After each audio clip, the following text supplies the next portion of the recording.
Sigurado po ba kayong kasi ang pangalan at hindi Cindy? Nanginginig ang mga kamay niya sa galit at hinala. Ayaw niya paniwalaan pero posible ng ate Cassandra niya yun. Kaya lang kagagaling pa lang niya sa puntod. Imposible pa rin. Para na siyang mababaliw.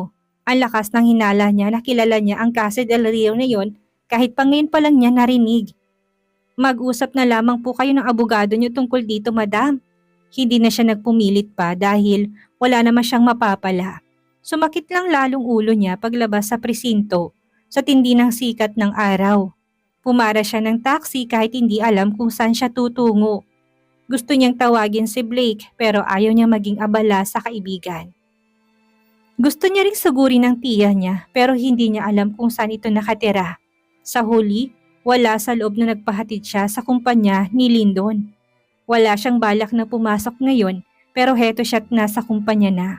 Nagdadalawang isip siyang humingi ng tulong sa lalaki. Gusto niyang ibalik sa kulungan ng tiya Maureen niya pero nahihiya siyang magsabi kay Lyndon. Ang lakas pa naman ng loob niyang sabihin dito na siya nang bahala sa kaso pero heto at mukhang kailangan niya ito. Huminga siya ng malalim, iniipon ang lakas niya. Oras na bumukas ang elevator ay dadiretso siya sa opisina nito. Kakapalan na niya ang mukha para sa hustisya. One last time, Beth, huli na to. Bulong niya sa sarili. Sa ngayon, kakainin niya ang pride. Kailangan niyang tulong ni Lyndon at Mark. Hindi siya makalmat mapanatag na nakalabas ng kulungan ng tiya niya. Idagdag pang may tumutulong din dito. Bahala na, aniya bago lumabas sa elevator. Ngunit natuloy siya sa kinatatayuan matapos matanaw si Lyndon sa harap ng mesa ni Marie. Sa tabi nito ay ang balangkinitang dalagang si Sheila. Tila may hinabilin ito kay Marie. Umurong bigla ang lakas ng loob niya at kakapalan ng mukha matapos makita kung paanong hapitin ni Lyndon ang bewang ni Sheila. Dinig niya ang manhinhing pagtawa ng dalaga dahil doon. Bumagsak ang tingin niya sa sahig. Hindi niya kayang panoorin. Noong marinig ang paglalapat ng pinto, ay doon lang siya nagangat ng tingin. Balak niya sanang umuwi na lang ngunit huli na dahil nakita na siya ni Marie. "Ma'am Beth!" "Shh!" Kinas niyang hintuturo upang hindi ito sumigaw. Tahimik siyang lumakad patungo sa kanyang mesa at nginitian si Marie. "Akala ko po hindi kayo papasok ngayon," panimula nito. Inikot pa nitong upuan paharap sa kanya. Nilapag niya ang handbag at binuksan ang kanyang computer. "Ang formal mo naman. Bumalik ka nga sa dati, wag mo kong pinupo." Tinaas baba pa niyang mga kilay. Kita niyang napangiwi ito. "Paanong hindi eh? Ikaw palang anak ng dating may-ari ng kumpanya. Ikaw din palang gusto ni Sir Lyndon." Pinalobo niya ang mga pisngi upang baliwalain hapdi sa dibdib niya. Kunwari niyang itinaas ang kilay bago sinulyapan ang pinto ng opisina ni Lyndon. "Ako ba? May fiancé na siya." Para siyang pinakain ng ampalaya sa sobrang pait ng tinig niya. Kumibit balikat si Maria at hinarap na ang mesa nito. "I don't think so, ma'am. Assuming na siguro si Miss Sheila." "Shh! Baka marinig ka." Babala niya rito. Bumuntong hininga ito. "Kasi naman, ang arte niya." Reklamo nito. Pinigilan niya ang mangisi. Hindi niya maintindihan kung bakit natutuwa siya na sabihan itong maarte. Ganon siguro talaga kapag tinuturing mong kakompetensya ang isang tao. Lahat ng mali dito, kinatutuwa mo kahit pamaling gawain yun. Nagiging masamang tao na yata siya dahil kay Lyndon. Tumikim siya at muling sinulyapan ng pinto. Bumalik sa isipan niya kung kakausapin pa ito patungkol sa kanyang tiya o ibabaon na lang iyon sa lupa. Pwede ko kaya siyang kausapin?" Kunwaring tanong niya kay Marie. Nilingon siya nito. "Si Sir?" "Hindi yata. Naghabilin siyang huwag tumanggap ng bisita ngayon." Napatang mo siya kahit patila pinirasong puso niya. Ayaw nito ng bisita? Bakit? Ano bang gagawin nito ni Sheila? Jack and Poy? Malamang hindi. Napapikit siya ng mariin sa kung ano-anong pumapasok sa isipan niya na maaaring gawin ng dalawa. Tinalasan niya rin ang tenga kung may marinig ba siyang ungol pero wala siyang marinig. Sa maghapon yata ay doon nakapokus ang atensyon niya. Naghihintay siyang magbukas ang pinto ng opisina nito ngunit hindi nangyari. Ang tagal naman nila. May hinang reklamo niya. "May sinasabi ka, Ma'am Beth?" Biglaan tanong ni Marie. Napanguso siya. Wala, ang tagal ng uwian. Kung saan-saan niya pinakiklik ang mouse para lang mawala ang pagkainip niya. Excuse ka naman kasi ngayong araw. Ayaw mo pa bang umuwi? Hindi na, kaunting oras na lang naman. Kaya pa naman niyang maghintay kahit na sinisilaban ng puwet niya kakaupo. Tumango ito ngunit bigla na lang tumayo. Hala, kailangan ko palang i-remind ang accounting department. Baka manghingi ng report si sir ngayong linggo. Nataranta ito. Hindi alam kung kukunin ba ang bag niya o ano. Buti na lang nandito ka, Ma'am Beth. Bababa na muna ako. Dito ka na muna at baka may kailanganing bigla si sir. Pupuntahan ko lang ang accounting department. Pagpapaalam nito. Napatanga siya at naituro ang sarili. May iwan siya mag-isa dito? Babalik ka pa ba dito o dediretsyong uwi ka na? Nalilitong tanong niya matapos itong kunin ng bag. Nilingon itong orasan bago ngumiwi. Ayos lang ba na dumiretso na ako ng uwi? Pakisabi na lang kay sir kapag lumabas na sila. Naningkit ang mga mata niya, gusto niyang tumutol ngunit pilit na lang siyang ngumiti. Gigil siyang mahinang sumigaw noong makalis ito. Paano niya haharapin si Lyndon ngayon? Napatitig siya sa pinto. Hanggang ngayon ay sarado pa rin yun. Napakatahimik na para bang walang dalawang tao sa loob. O baka pinipigilan nilang sumigaw? Napatayo siya at namewang. Sunod niyang namalayan ay nasa harap na siya ng pinto at dinikit ang tenga doon. Pilit niyang dininig ang loob, ngunit wala siyang marinig na kahit anong ingay. Kahit nakaluskus man lang. Mas dinikit niya pa ang tenga, ngunit nataranta siya matapos marinig ang papalapit na yabag at tunog ng heels mula sa loob. Agad siyang tumalikod at lumapit sa mesa ni Marie. Saktong pagbukas ng pinto'y siya ring pagkakuha niya sa mga nagkalat na folder doon. Should we call Lolo Alfredo or let's just dine together, ha? Malambing ang boses ni Sheila. Humigpit ang hawak niya sa folder. Ang bilis naman yata niyang palitan. Boba, si Sheila nga palang original. Marie, tawag ni Lyndon. Napapikit siya at kahit ayaw niyang humarap ay humarap siya rito. Bakit po, sir? Aniya sa lalaking malamig ang binigay na tingin sa kanya. Nagsalubong ang mga mata nila at niwala siyang makitang tuwa sa mga mata nito. Where is Marie? Malamig nitong tanong, napayuko siya. Hindi yata ito natuwa sa presensya niya. Napasulyap siya sa braso nitong nasa bewang ni Sheila. Si Sheila naman ay nakakapit din sa bewang ni Lyndon. Ang harsh mo naman, Lyndon. Be good to your employees, ani pa ni Sheila. Gusto niyang umirap? Akala mo naman napakabait nito samantalang tinarayan din siya nito noong nakaraan. Huminga siya ng malalim. Wala siyang dapat ikahiya. Empleyado lang siya ngayon at kailangan niyang gawin ang trabaho niya. Humarap siya sa mga ito at peking ngumiti. Umuwi na po si Marie. Ni hindi gumawa ng reaksyon si Lyndon pero si Sheila ay napataas ng kilay at nilingon ang wristwatch nito. Tila tinignan kung tama lang ang oras ng uwi ni Marie. It's late. You should go home too. Ani pa nito. Hindi siya natuwa sa concern nito. Gusto lang yata nitong masolo si Lyndon. Before you leave, book us a reservation at the finest restaurant. Madiing utos ni Lyndon. Nawalan siya ng lakas sa klase ng tingin nito. Tila ba pinaparamdam nitong utosan lang siya. Napatango na lang siya at hindi na nakapagsalita.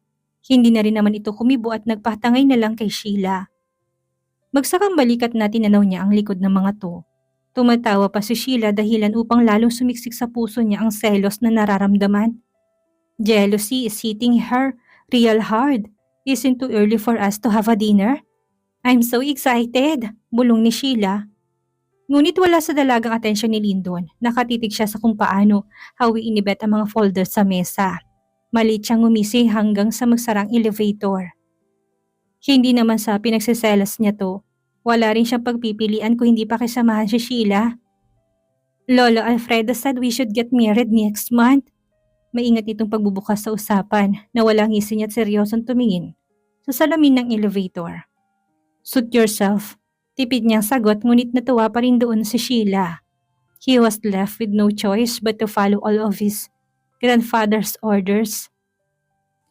Mas mabuti na yun kaysa malaman nitong nasa kumpanya lang ang isang Del Rio.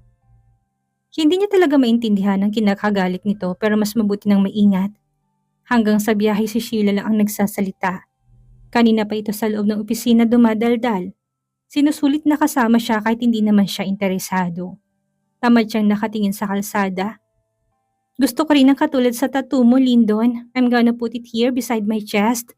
Pagpapatuloy nito, humigpit ang hawak niya sa manibela. Gusto niya itong sigawan at pigilan sa balak ngunit kinalma niya sarili. Kapag inaway niya si Sheila, pagagalitan siya ng kanyang lolo.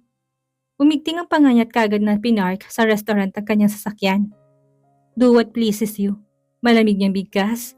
Hindi na siya nag-abala pang pagbuksan ito ng pinto. Nakasimango tuloy ito noong bumabangon at umiwas lang siya ng tingin. Umangkla na lang din ito sa kanyang braso kahit pa naiirita siya. Reservation under Lindon Ocampo, aniya kagad sa counter. Agad na nagtipa sa computer ang staff na babae, nangunot ang noon nito bago umiling sa kanya. I'm very sorry sir but there is no reservation under your name. Nagsalubong ang kilay niya. Are you sure? Double check it! Inis na sigaw ni Sheila. Hindi niya pinansin ang dalaga, kinagat niyang labi matapos matantong baka hindi nga nagreserba si Beth. Ganon to kasalos? I'm very sorry ma'am, pero wala po talaga. Fine, is there any available table? Inip na tanong ni Sheila. Ngumili ang babaeng staff bago magalang na umiling. Humingi ito ng pasensya. Gusto pang magpumilit ni Sheila ngunit tinila na niya ito palabas. Ihahatid na kita sa bahay mo, sa susunod na lang tayo mag-dinner. Ani ang hindi mapigilan na makahinga ng maluwag. Ayaw niya talagang makasama to. Kailangan niya yatang pasalamatan si Beth sa hindi nito pagpapareserba. How incompetent yung employee! Paano hindi siya nakapagpareserve? May gigil pa rin sa boses nito. Sumipol siya ng mahina't pinandar ng sasakyan. She is not, baka nakalimutan niya. Besides, her working hours had already ended when we went out of the office. Tsk, bakit kasi ang tagal mo magbasa at pumirma ng mga dokumento? Next time, give me your whole day. I don't care kahit working hours mo pa. Umismi dito tumingin sa bintana. Napataas ang kilay niya, humigpit din ang hawak niya sa manibela. Hindi niya yata kayang makasal sa ganitong klaseng babae. Alam kaya ng lolo niya na ganitong ugali nito? Napakahinhin nito kapag nandyan ang lolo niya, pero ngayon, daig pa nitong mata pobre. Napailing siya at muling tinanong ang address nito. Naiinis pa itong sumagot pero nakahinga siya ng maluwag nung hindi na ito magdaldal sa biyahe hanggang sa makarating sila sa building ng kondo nito. Thanks for the night. Sarkastiko bigkas niya sa dalaga, kaya lang hindi to kumilos. Ayaw pa yatang lumabas sa sasakyan niya. Nagulat na lang siya nung humarap ito at binigyan siya ng nakakaakit ng ngiti. Don't you want some coffee? You can stay a little longer in my condo. Ngumitit at matagal na tumitig sa kanya. Hindi niya binalik ang tingin nito. I still have some more papers to read. I'll be very busy, Sheila. Stop! Hindi niya mapigilang sumigaw ng hilahin nitong balikat niya at pilit talikan. Kung hindi niya nabaling ang ulo malamang natatama sa labi niyang halik nito. Stop and leave my car. Madiing bigkas niya mula sa nagtatagis ng ngipin. Humigpit ang hawak nito sa kanyang balikat ngunit nung makitang seryoso niyang ekspresyon ay bagsak ang balikat na sumandal ito sa passenger seat. Ano bang mali sa akin at ayaw mo sa akin, Lindon? Dinig niyang paghikbi nito. Napapikit siya ng mariin. Ngayon naman idadaan siya sa drama. Pero gasgas ng ganitong aktingan. Fix yourself, then leave. Good night. Malabing diyang utos, binuksan niya muli ang makina ng kanyang sasakyan dahilan upang buksan na rin itong pinto. Hindi niya ito nilingon kahit paramdam niyang titig nito. Why are you resisting me, Lindon? Sa akin naman ang bagsak mo. Next month, we'll get married. Magiging mag-asawa na tayo. Hindi ko na kailangang manlimos ng atensyon sa'yo. May bagsik ang tono nito. Kiniling niya lang ang ulo. Walang balak na patulan ng sinasabi nito. Pagod na siyang ipaglaban ng sarili. Pagod na siyang pakiusapan ng lolo niya na huwag ituloy ang kasal. Kahit na anong mangyari, nasa kanya pa rin ang desisyon kung tutuloy o tatakas sa kasalan na yon. Next week, magpapatato na ako. I will visit you. Ipapakita ko sa iyo, Lindon. Hindi siya sumagot at tinintay lang ni isarado nitong pinto. Ang lakas na pagkakasara nito na halos mabingis siya. Gigil siyang nagmurat hinampas ang manibela. Kung kailan tumatanda na, doon pa dumadagdag ang problema niya. Tinigil niya sandali ang sasakyan upang magtipa ng mensahe kay Mark. Nagpa-schedule siya upang ipabura ng tattoo niya. Pagkatapos masan ng mensahe, dumiretso siya sa mansyon ng kanyang lolo. Balak sana itong kausapin ngunit nasa business trip ito. Hindi yata talaga siya balak kausapin ng matino hanggang sa kasal. Imbis tuloy na matulog ay uminom siya na mag-isa sa balkonahe. Siguro kung maayos sila ni Beth, mas gugustuhin niyang umuwi sa kondo nito. Makasamang kambal at ang dalaga. Next month, tapos ng pagiging binata niya. Parang gusto niyang magrebelde dahil doon. Gusto niyang tumakas pero hindi niya magawa. Kinabukasan ay sobrang sakit ng ulo niya. Tamad pa siyang pumasok pero sa takot na biglang bumisita doon, si Sheila ay napaayos siya nang wala sa oras. Yun nga lang ay huli siyang nakapasok sa opisina. Nabungaran niya sa harap ng elevator si Beth, pababa yata. Sa lubong pangkilay nito, ngunit nung matantong siya ang kaharap ay agad nitong nagyuko. Good morning, sir. May kabang boses nito. Napaghahalata ang may kasalanan, maliit siyang umisi. Dapat na siguro kitang tanggalin dahil mukhang nakalimutan mong gawin ng maayos ang trabaho mo. Po? Maayos po ako nagtatrabaho. Then, why did you forget the restaurant reservation? Mariin niya itong tinitigan kahit na nakayuko pa rin ito. I didn't. But I put it under my name. Napangwito sa sariling sagot. Siya naman inapataas ang kilay. Bakit nito gagawin yun? Para sabihin niya ang buong pangalan nito? Did you want me to mention your whole name and let Sheila hear it? Gusto mong malaman niya ng babaeng gusto ko ay nasa opisina ko lang? Napanguso siya ngunit kagad na pinirmi. Ang mga labi nung mag-angat ito ng tingin. Kitang-kita niyang guilty sa itsura nito na pilit nitong tinatago. Tinatapangan itong tingin kahit pa may nginig sa mga labi nito. Hindi po ganun, sir. Nasabi ko lang pong pangalan ko. Hindi niya na ito pinatapos. Agad siyang humising kinatigil nito. Inayos niya pang manggas ng kanyang coat bago nagsalita para asarin to. Thanks for that, Miss Del Rio. We didn't dine together, but we ended up in her condo and slept together. No wonder I am late today, right?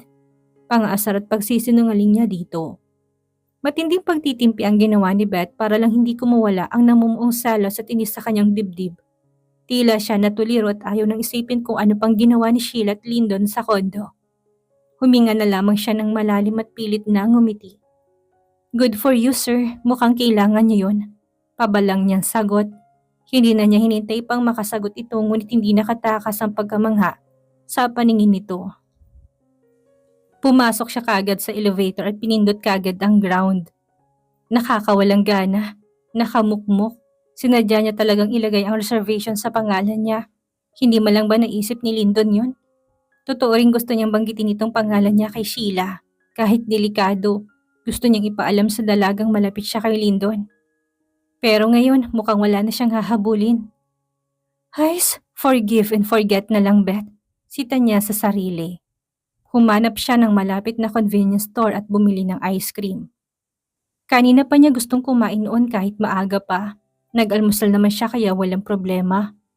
Binilhan niya na rin si Marie.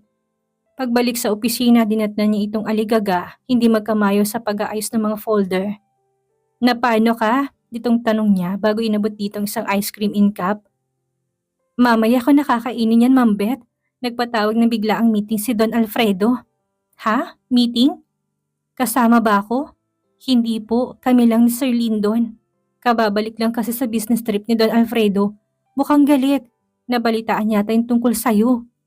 Hala, sige na, Ma'am Beth. Gugora na. Nagmadali itong umalis sa mesa niya matapos lumabas ni Lyndon sa opisina.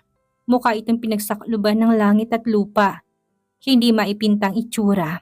Mukha itong susugod sa giyera. Hindi siya nito binigyan ng pansin at dumiretso lang sa elevator. Sumunod dito ang kinakabahang si Marie. Napasinghap siya at napapaypay sa sarili. Mukhang seryoso ang meeting. Inaasar pa lang siya kanina ni Lyndon pero ngayon ay seryoso na to. Bigla, kinabahan siya para sa sariling kapakanan. Paano nga kung nalaman na ni Don Alfredo na nandito siya? Hindi siya nakilala nito noong nahuli silang nakikinig sa usapan. Pero kung siyang sadya nito ngayon, malamang na makikilala na siya. Diyos ko Lord, help me po, bulalas niya. Walang tigil sa kabog ang dibdib niya. Hindi niya alam kung uuwi na ba o kung saan magtatago. Nanginginig ang mga kamay niya. Ayaw niya pang mapaalis sa kumpanya. Kapag nandito siya, pakaramdam niya, buhay pang pamilya niya, kaya't ayaw niyang umalis. Ningat-ngat niya ang hinlalaking daliri at umupo sa upuan ni Marie. Huminga siya ng malalim. Kalma Beth, wala kang ginawang mali. Wala kang kasalanan. Pampalubag loob niya sa sarili. Talaga ba Beth? Lahat ng desisyon mo mali. Kinastigo niya sariling konsensya. Hindi itong oras upang magpanik siya. Kailangan niyang ipunin ang lakas ng loob niya sakali mang ipatawag siya. Sa nanginginig na kamay ay binuksan niyang biniling ice cream. Ginamit niya rin ang disposable na kutsara. Kumalma lang yata siya noong nakasubo na ng malamig na ice cream. Walang mangyayari kung magpapanik siya. Siguro naman na hindi siya ipapahamak ni Lindon. Sinubukan niya mag-focus sa pagtitipa habang kumakain ng ice cream. Pati ang binili niyang ice cream kay Marie na kain niya. Why are you here? Napatayo siya matapos makita sa harapan niya si Sheila. Nakataas ang kilay nito. Umiwas siya ng tingin ngunit sa hantad nitong hinaharap na puntang mga mata niya. Masyado yatang maiksi ang suot nitong bestida ngayon. Nasiwa siya kaya't binalik na lamang ang tingin sa mukha nito. Walang ngiti mga labi nito tila hindi natutuwa sa kanyang presensya. Alam na ba nitong isa siyang Del Rio? Ma'am, kasi po, you're so incompetent. Kahapon ka pa? Nakalimutan mo na ngang i-reserve kami ng table. Tapos ngayon pakain-kain ka lang dito ng ice cream. Yung boss mo, ginigisa na sa meeting. Umirap ito takmang bubuksan ng pinto ng opisina ni Lindon. Ayaw niya man itong patulan ngunit nainsulto siya. Isa pa, bakit pa ito nagreklamo sa nangyari kahapon?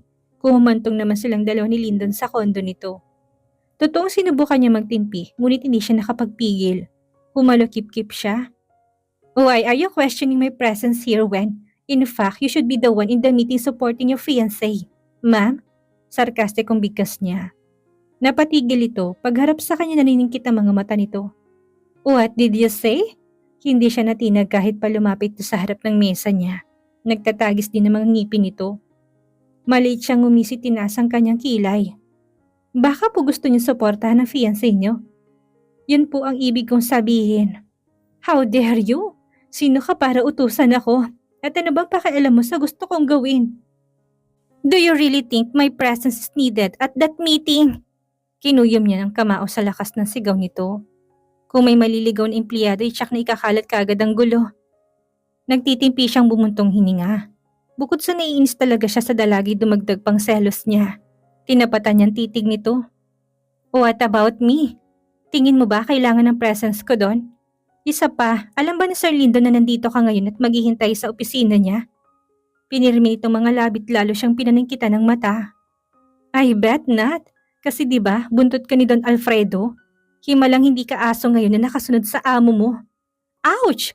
Let me go, witch! Napahawak siya sa mga kamay nitong humila sa kanyang buhok. Sa higpit ng hawak nito tila maalis pati anit niya. How dare you to talk to me like that? Empleyado ka lang! Masinila nitong buhok niya dahilan upang mapahiyaw siya at mapasubsob sa mesa. Pilit niya ring hinihila ang buhok nito ngunit mas agresibong babae. Sa una pa lang masama ng pakiramdam ko sa'yo. Patatalsikin kita paalis dito. Nanggagalaiting angin ni Sheila. Di gawin mo. Gusto ko lang sabihin sa'yo na isa akong Del Rio at nakaapa ka sa pagmamay-ari ko. Kahit ayaw niya nagsinungaling siya. Ipapasa rin naman ni Lindon sa kanya ang kumpanya, inunahan niya lang. Tila ito nagulat at lumuwang ang pagkakahawak sa kanyang buhok. Kinuha niyang pagkakataon. Inipon niyang lakas at malakas tong tinulak dahilan upang mapasalampak ito sa sahig. Nalukot ang itsura nito't nangiwi. Hawak nitong balakang sa isang kamay habang isa'y nakaduro sa kanya. How dare you? Humikbi ito. Naiinis siyang napailing at pilit inayos ang buhok kahit pa nananakit ang mga iyon sa bawat hawi niya. Akmang sasagot siya ngunit tumunog ang elevator. Sunod niyang narinig ay ang boses ni Don Alfredo at ni Lindon. Natigagal siya lalo pat bigla na lamang malakas na umiyak si Sheila. What happened? Malakas na sigaw ni Don Alfredo. Nagmamadali pa nitong dinaluhan si Sheila. Napaawang ang mga labi niya at binukso ng kaba. Nanginginig niyang tinago ang mga kamay imbis na tingnan si Don Alfredo ay dumapon tingin niya kay Lindon. Nahuli niya itong malamig na nakatitig sa kanya. Nanlamig ang kalamnan niya dahil doon. Alam niyang hindi niya madedepensahan ang sarili. Maging si Marie na awang umiling sa kanya. She pushed me! She said she is a Del Rio! Ngawa ni Sheila na mas lalo nagbigay ng takot sa kanya. Ano kayang mangyayari ngayong sinabi ni Sheila na isang Del Rio si Bethany? At narinig ito ni Don Alfredo. Ano ang gagawin ni Bethany para maipagtanggol ang sarili sa harap ng Don at ni Lindon? Yan ang ating aalamin sa susunod nating kabanata.